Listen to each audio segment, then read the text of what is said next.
midnight haze, chasing shadows in the darkest maze. Footsteps echo in the empty hall, mysteries waiting on our call.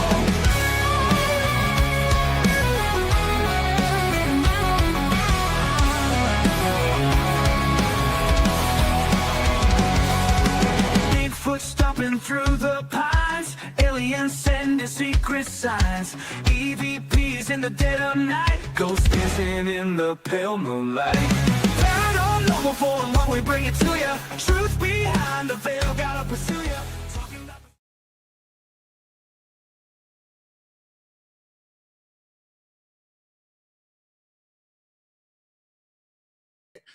Hey, Yes. there we go. We're blacked out now. You cannot see nothing. Hello, everybody. Welcome Hello. to Paranormal 411. We got a fun show tonight. Yeah, we have a great show lined up. We're going to be talking about paranormal Bigfoot. Beyond the Woods, exploring the paranormal Bigfoot theory. Yes. So, Hope everybody's having a great night. All you listeners out there, God, we got a bunch. yeah. Woo. Stop coming on in. We're going to blow it up. Hey, we're going to be on another podcast tomorrow. Oh, yes, tomorrow night. Yep. Within- 8 o'clock, right? Yeah. Well, Hey, yeah. Roger. 7 p.m. Central Time, 8 p.m. Eastern. Yeah. Mhm.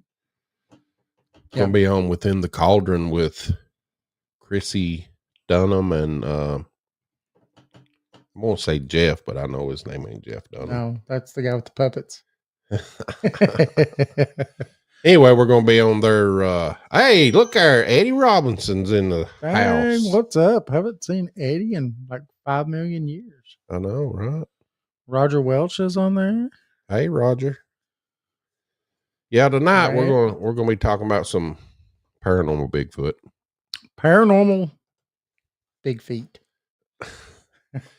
So, for decades, the elusive creature known as Bigfoot, Sasquatch, or some of them in Florida call it the Skunk Ape. It's captivated imaginations, primarily as an undiscovered primate lurking in the deep wilderness. So, the prevailing narrative paints Bigfoot as a biological mystery, a large reclusive hominid, yet to officially be cataloged by science. Mm-hmm. Is that me? Yes. That's all. Your phone always goes crazy when we're doing a show. Let me turn that off. Let's see. You're a busy man.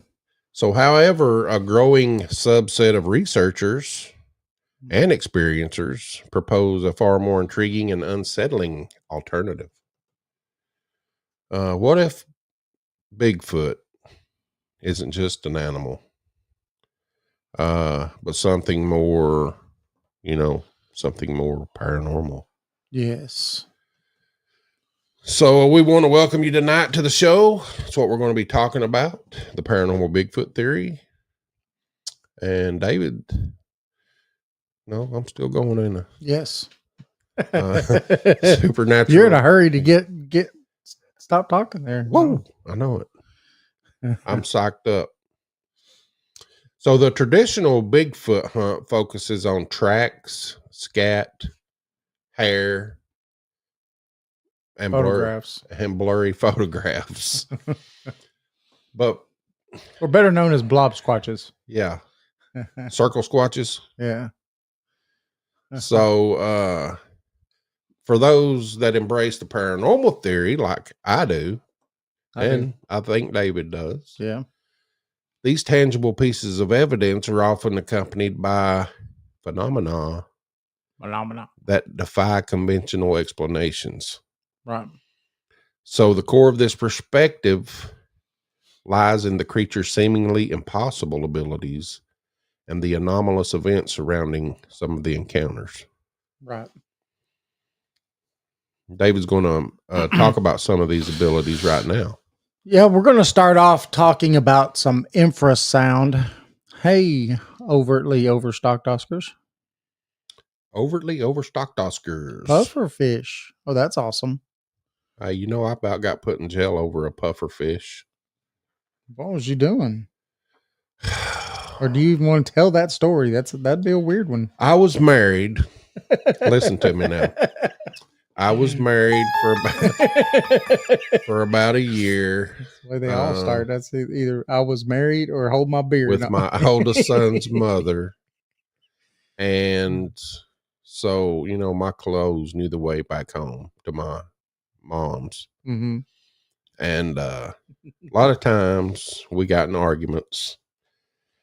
And I told her to watch what she eats because I can order a puffer fish off the internet.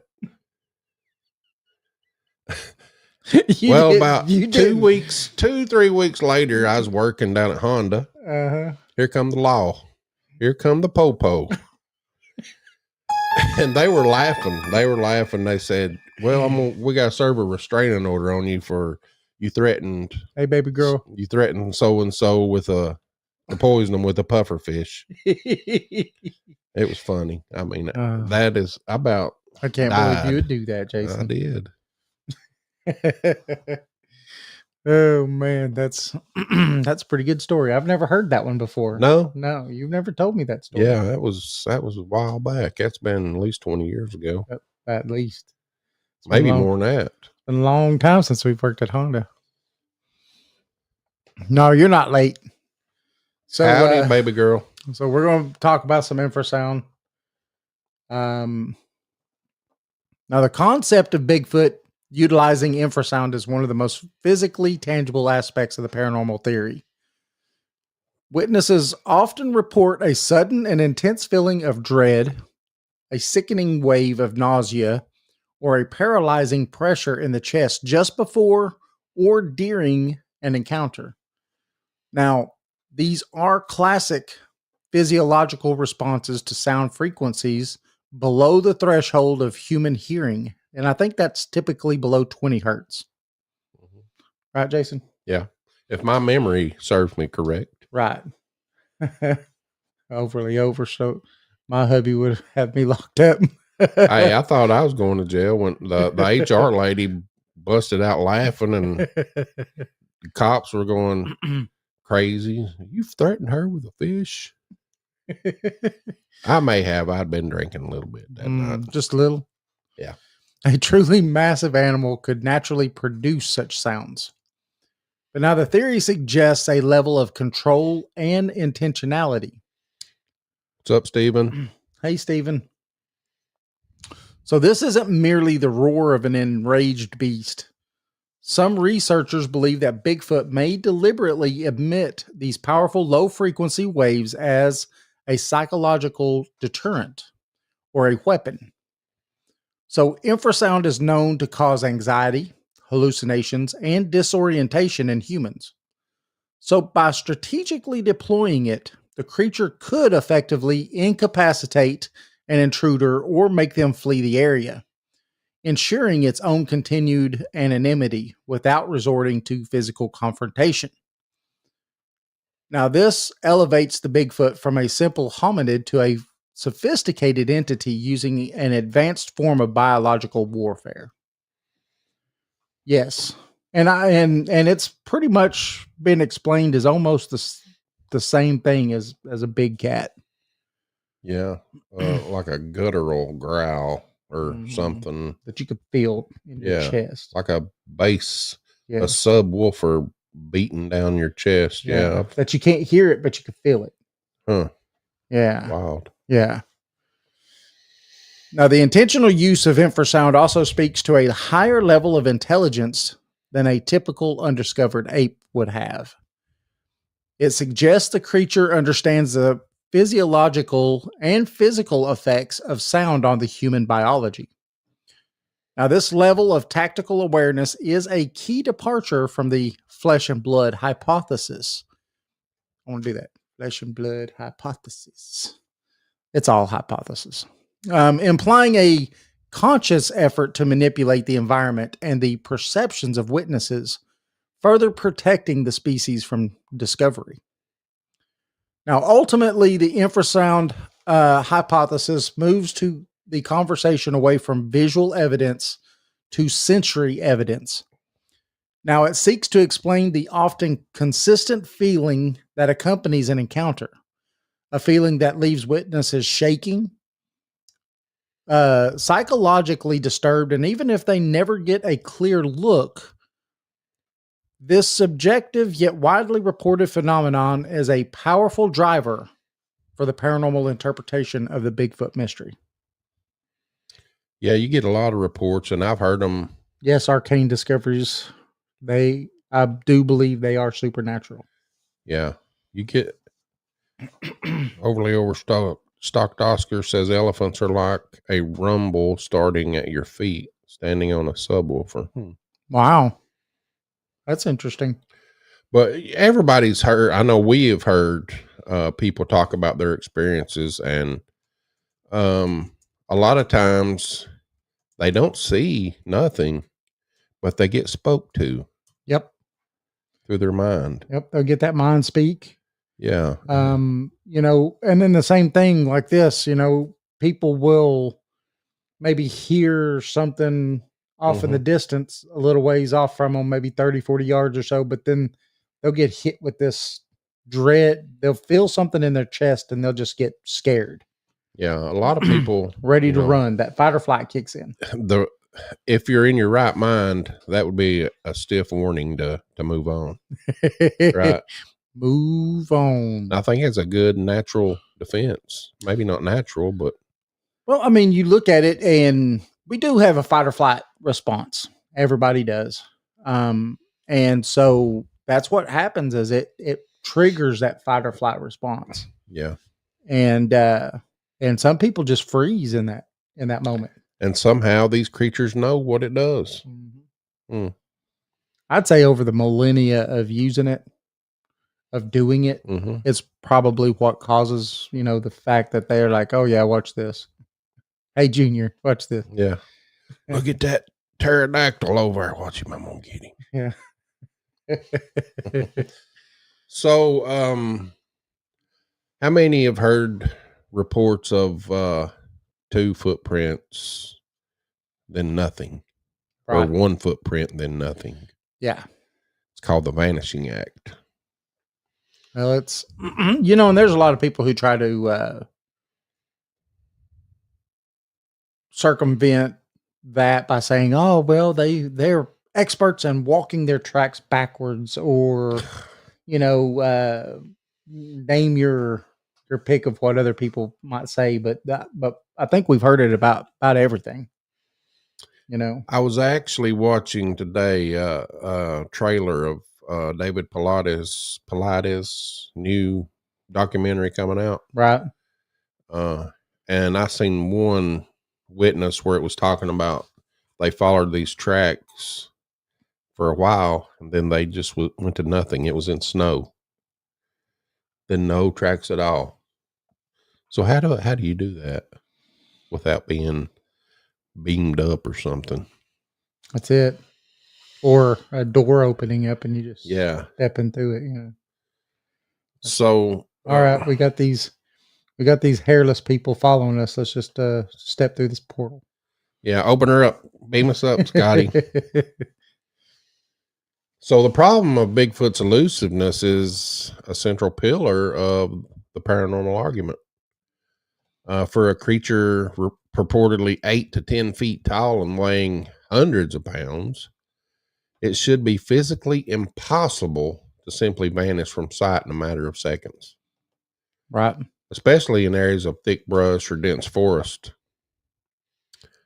Yet countless eyewitnesses have described exactly this. The creature is observed one moment and has disappeared the next, often without a single telltale snap of a twig, a disturbance in the environment, or anything. Right. So this apparent violation of physics has led to the theory of, this is what I like, interdimensional travel, Oh, or the use of natural space-time distortions. In this view, certain wilderness areas act as portals or windows that allows the creature to slip out of your reality and into another. So proponents speculate that Bigfoot may not so much be hiding in the deep woods, but rather moving fluidly between its own dimensions and ours. I like that. And that would perfectly explain the sudden appearance and impossible disappearances of Bigfoot. But adding to the mystery are reports that suggest Bigfoot can manipulate light and electromagnetic fields to cloak itself.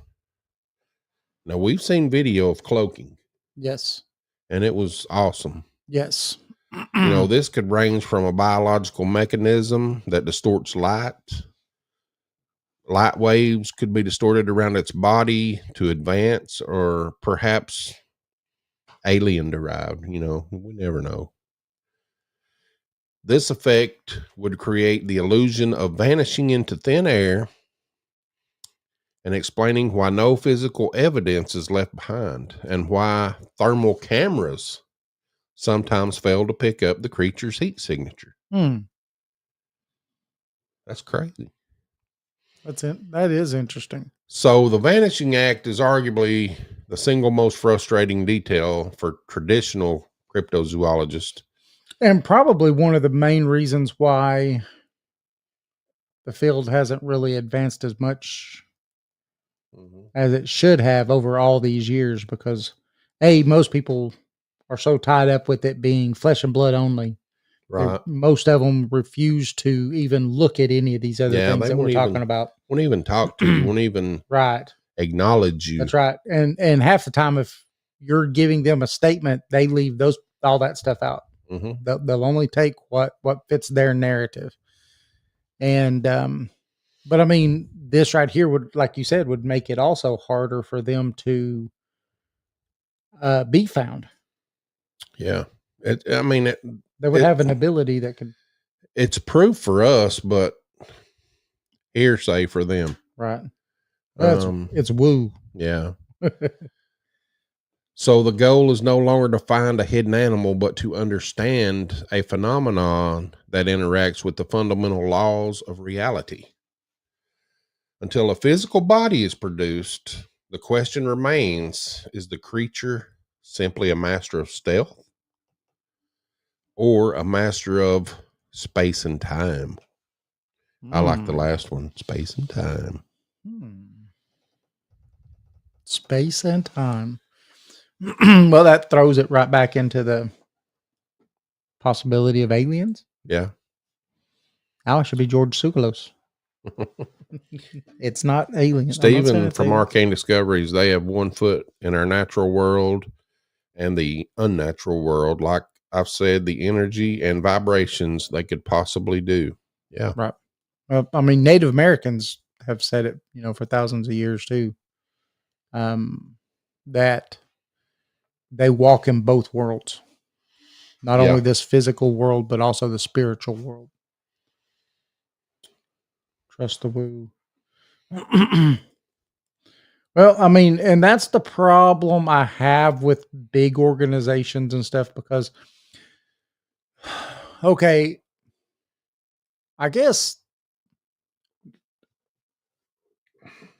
I can see it from both perspectives. Their perspective, they just want to be not called crazy and kooks for believing in a cryptid. And they also want to be taken serious by academia and all those people to try to get this character categorized. So I could kind of understand it. But at the same time, when time after time after time after time again, you hear people's encounters with these things that almost always have orbs and, all this stuff you find anybody that's ever gone looking for these things. We've interviewed tons of people, and there's these very same things, these mind speak that some people get. The fact that, like Jason was talking about just a minute ago, you'll have footprints that just go and then stop. They just end in terrain that it shouldn't end in: snow, mud, So, things like that. I could see if it's rocky terrain, that makes sense. But in these other types of terrain, no. Where they'll have these infrasound type things that happen to them, but they leave every bit of that out because they don't want nothing to do with the woo. But that's not going to bring anything closer to being found if we don't acknowledge all these things and then try to go find this thing using what we can, knowing what its abilities might be. yeah, I think that's why it's taken so long to recognize the Bigfoot, because they need to do a little different research Right. to capture more of what this thing is. Right. I don't think it's just going and looking for poop or hair. I think it's looking for the paranormal side. Right. I think that they should incorporate the paranormal side in with it, and it would definitely help. Yeah, I mean, we could get a better... Put up REM pods out in the woods in different places and wait for them to get tripped. I would love to see their faces when it comes out. Yeah. Hey, this thing is just supernatural. Yeah. Yes, exactly. Exactly. Yeah. I think they do need to bring more paranormal investigation tactics to it. I think that would just further the field. SLS camera. I think it would help it. Yeah. Absolutely. So we're going to talk about some light phenomena with Bigfoot, orbs, things like that. So the frequent co-occurrence of Bigfoot sightings with anomalous lights or unexplained aerial phenomena. We all know what that is, right? The new nice word for saying UFO. Presents a compelling, if bizarre, link to ufology. Now, witnesses often report observing strange, silent orbs of light occasionally hovering or maneuvering erratically in the same remote areas where they encounter Sasquatch. Now, this overlap suggests that the Bigfoot mystery may not be isolated, but is a piece of a much larger global puzzle of high strangeness. Yes. And how do some of these places that really don't have much of forests and stuff, but they still see Bigfoot there? Right. That just tells me something,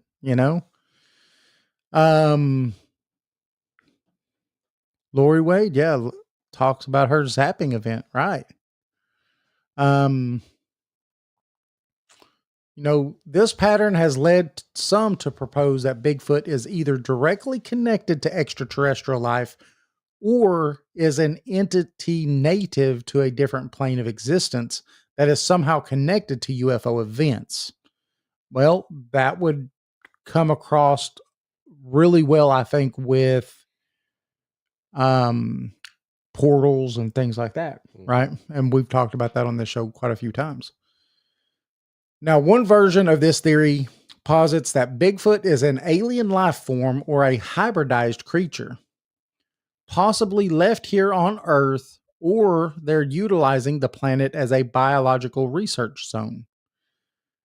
Now, the orbs and silent lights could therefore be craft or surveillance technologies associated with its true origin.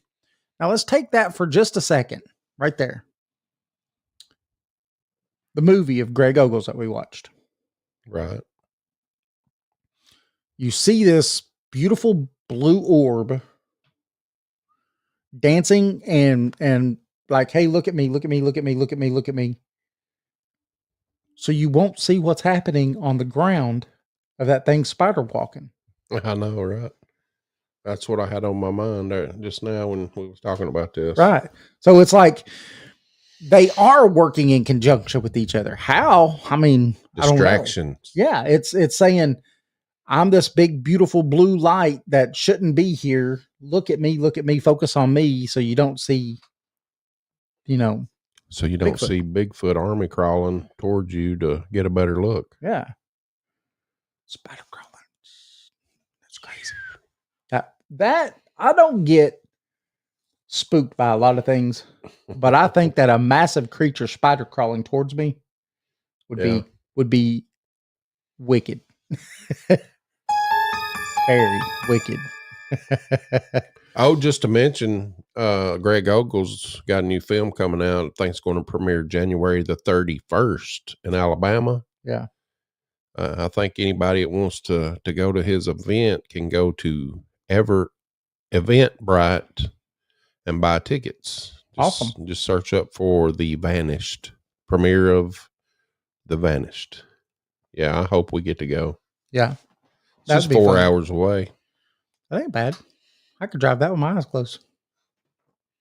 So there's a more Earth-centric theory that suggests that the lights and creatures both emanate from the same energy source or geological anomaly. And that would come back from where some people see orbs morphing into these creatures, or these creatures morphing into orbs and then going away, right? Mm-hmm. Now, proponents of this view look at areas rich in piezoelectric materials, where geological stress can generate luminous phenomenon, which in turn might also be somehow linked to the presence of interdimensional beings. So in this scenario, Bigfoot and the orbs are both symptoms of localized high energy environments that breaches the normal barrier between dimensions. So regardless of the specific mechanism, the consistency of the UFO Bigfoot connection in so many desperate reports cannot be easily dismissed by paranormal investigators. And that's what we was talking about a little bit ago, wasn't it? Yeah. It moves the conversation away from simple natural misidentification and towards a highly complex technological or transdimensional phenomenon. Now, for those who believe, the goal of the show then becomes not just to find Bigfoot, but to investigate the high strangeness, these locations where our reality seems to tear open. So overly overstoked Oscars asked, what do you think they do with the people they capture? That is interesting because there's so many stories of that. That I don't know. I don't know. I mean, I have a thought on women. Yeah. Because for some reason, every time that they've done these studies, no matter who's done the studies, and no matter what all hair they found and from where, all the mitochondrial or the female side is always human. Mm-hmm. And the male side is always unknown primate. Hope they're not dinner. Could be. It could be. I know the reptilians like to eat flesh. Eisenhower had a treaty with them that they could take so many cows and humans up. Yeah. So they say. That's what they say. I'd like to know that. So the next superpowers that we're going to talk about, which we've said a few times during this already. Yeah. Kind of. Telepathy and mind speak. Yep. Now, we've had reports of mind speak through our very first guest, Mr. Matt Sieber on Paranormal 411. Yes. And I believe every word that comes out of that man's mouth because he's a great friend. I do. And he said that it happened to him. That all he could hear was, "I'm here." So it was letting him know that it was there. Yeah. It's crazy. So among the most unsettling and at least Here. among the most settling and the least verifiable paranormal claims are those concerning direct mental communication from Bigfoot. That would be weird. Yeah. I mean, from anything, to have someone else's voice in my head other than my own, Mm-hmm. I think would be weird. A little unsettling. Yeah. But numerous witnesses, particularly those who have had a close range or prolonged or repeated encounter, reports receiving distinct, often urgent thoughts directly into their mind. So this phenomena, termed mind speak, is invariably described as a profound and undeniable intrusion of consciousness, not a mere instinctive reaction to an animal. Steven says, "You guys, Matt and all, should get together. I have never got to sit down and talk with him as I would like." Yeah, he's a great guy. He's had a lot of reports and a couple of. I don't think he's ever seen Bigfoot, has he? Mm-mm. His son did. Yeah, his son did. That's what got him into all but this. he did get mind spoke too. Mm-hmm.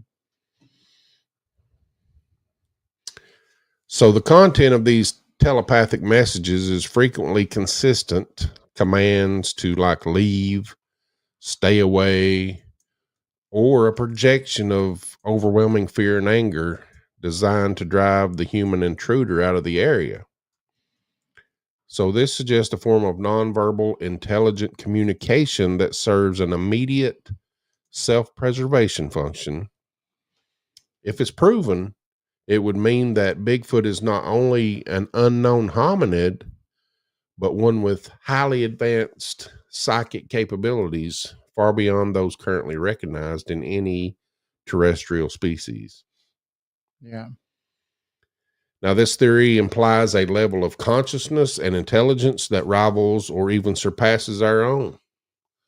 Choosing to communicate via telepathy rather than audible language to maintain its secrecy. Mm-hmm. A being that can perceive and influence human thoughts is inherently more formidable than one that can merely break branches. That's fact. Yeah.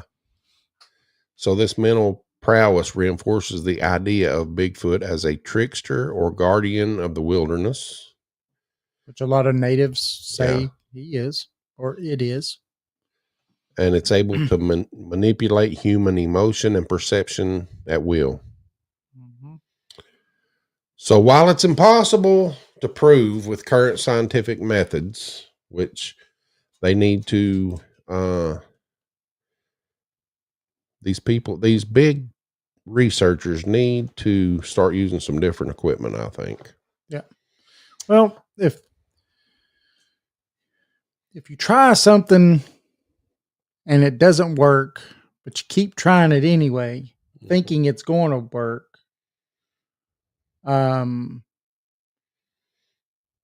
you're insane. Right. I mean, that's insanity. Well, what's rude? Yeah, what's rude? When I say all myself, I meant to say sorry. What?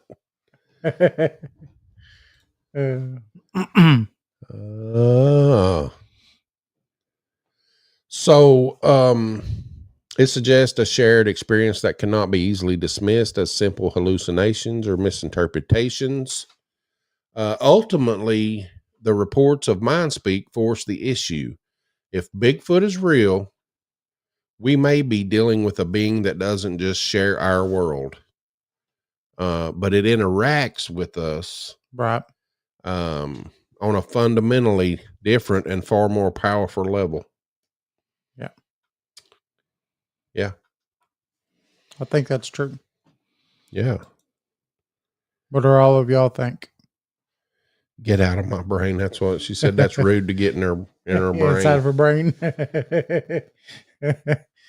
So, we talked about a myriad of things tonight. We've talked about orbs, possible UFO connection. We've talked about the fact that mind speak. What else have we talked about? Portals, Dimensions. yeah, all kinds of stuff. Yeah. I mean, I think all the above. Yeah. I mean, I think until we know more, you accept it all. And then as we get more evidence, we can start narrowing the focus, narrow it down. Yeah. Yeah. Well, that's the show tonight. I know it's a little short, but we've had fun talking about it. Yeah. Yeah. Thanks everybody for all this awesome chat going on in the chat room. We really appreciate it. Do y'all have anything that y'all want to talk about before we decide to go? What did Eddie say? Eddie says any researcher that refuses to look at all the evidence is biased. Yes. Yes. Absolutely. Absolutely, Eddie. I think they at least need to take the people that's giving them this evidence, that's telling them what's happened to them seriously instead of brushing it off. Right. Well, and like Eddie says, being biased about it, right? Instead of taking the pieces that they want, logging that in, and then everything else, they kind of just cut around it and throw it away. Mm-hmm. And I think that if we finally could get these people to open up to these possibilities, well, I think that a lot of them, I won't say opened up, but I think a lot of them, they definitely know about it because they've heard enough people talk about it. Right. About this woo side of all this. I just don't know why there's not more people who will take it serious.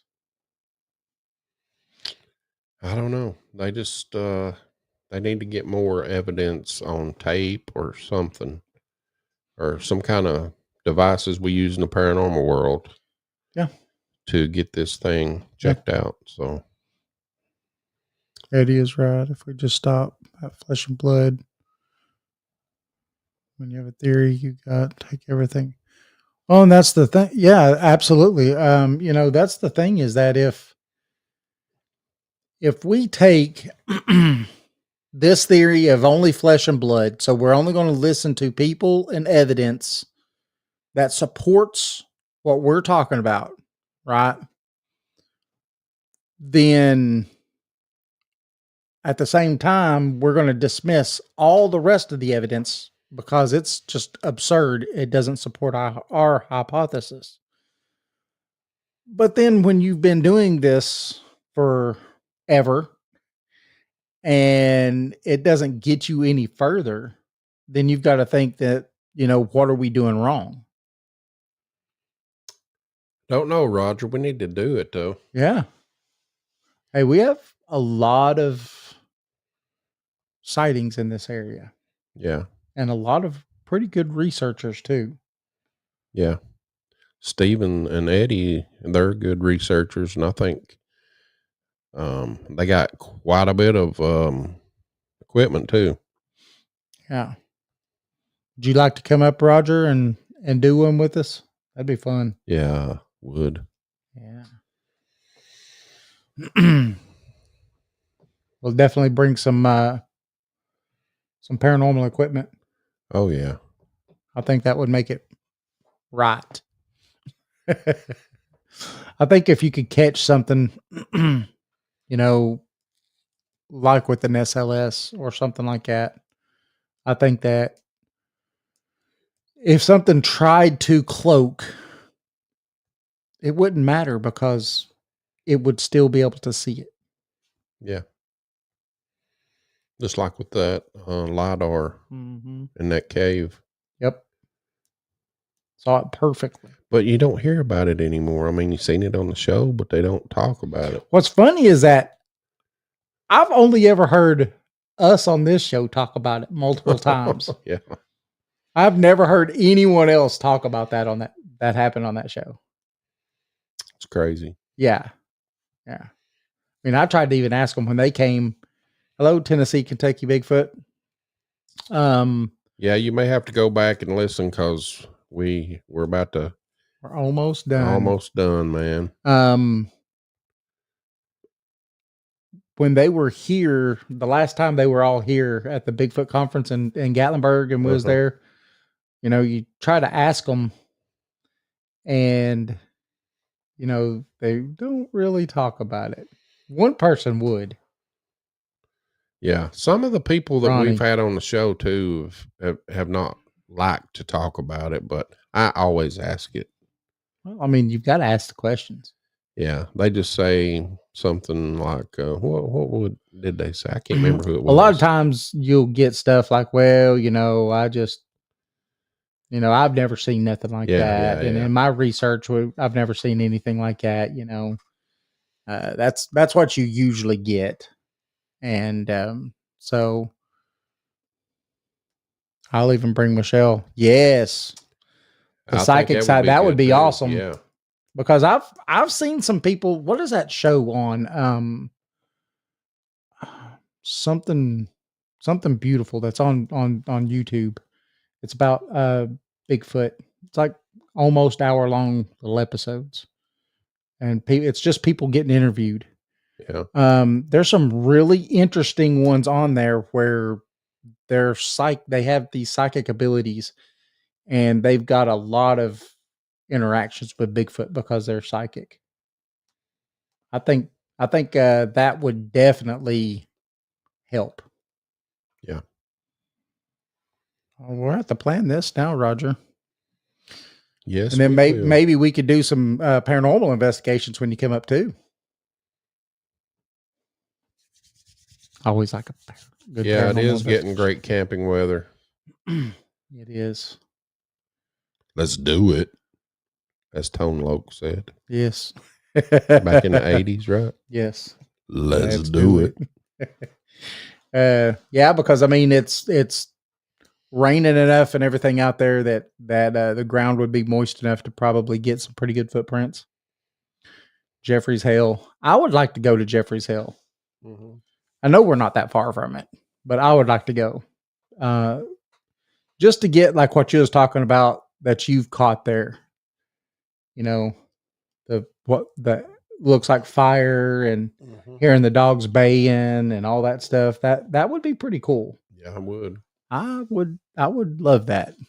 That'd be fun. We'll have to do it one weekend. Yep. I think Steven should set it up. Hey, when he sets it up, we'll do it.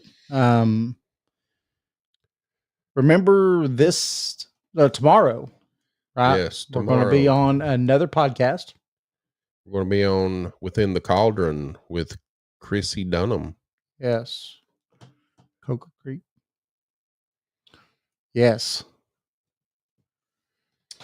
Not too far either. Right. And this Saturday, October the 11th, we're going to be at the Knox County Public Library at the Cedar Bluff location at 2:30 p.m. Then October 23rd, which is on a Thursday, we're going to be at the O'Connor Senior Center in Knoxville at 2 p.m. Then don't forget Misfits and Mayhem, October 25th. Oh, yeah. Downtown Loudon, Tennessee. I think it starts at 2 p.m. So you need to come on out and join us. I think it goes like 2 to 6 or 2 to 7 or 2 something to like something. That. Yeah. Yeah.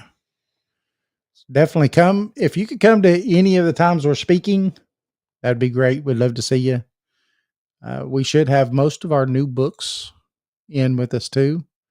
So. Oh yeah. And, but if not, we'll be here every Thursday and every Saturday. That's right, lady. Are we going to be doing one this Saturday? No, I don't think so. This Saturday we're going to the talk, so I think we're going to not do one this Saturday. Gotcha. Well, we'll have one tomorrow, and I think the one tomorrow is going to be a full show, right? Like 2-hour show. I don't know. How long they do one? I don't know. I really don't know. They've not told us a lot, but either way, we're going to have fun. So Yes. it's fun. They've been on our show a couple of times, and they're really fun people to talk to. So, All right, everybody. Remember, you can find us at paranormal411.org, paranormal411 on Facebook, YouTube, X, and Rumble. Tune in live every Thursday from 7 to 8 p.m. Eastern. Also Saturdays from 8 to 10. Not this Saturday, though. But on Saturdays from 10 to 11, if you're in the metro Atlanta area, you catch us on WDJY-FM. That's 99.1 FM.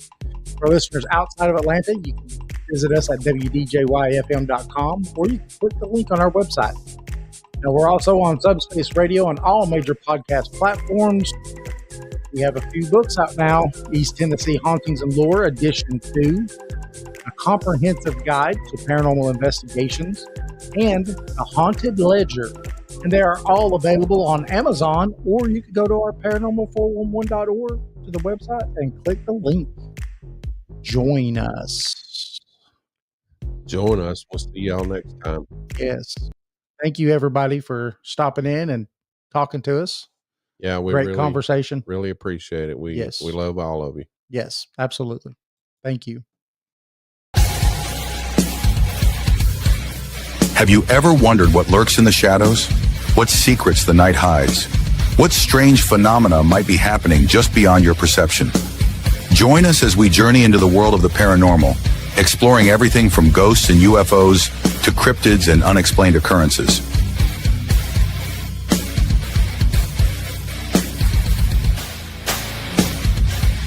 From haunted houses to all things paranormal, join us in the search for the truth behind the veil. Welcome to Paranormal 411.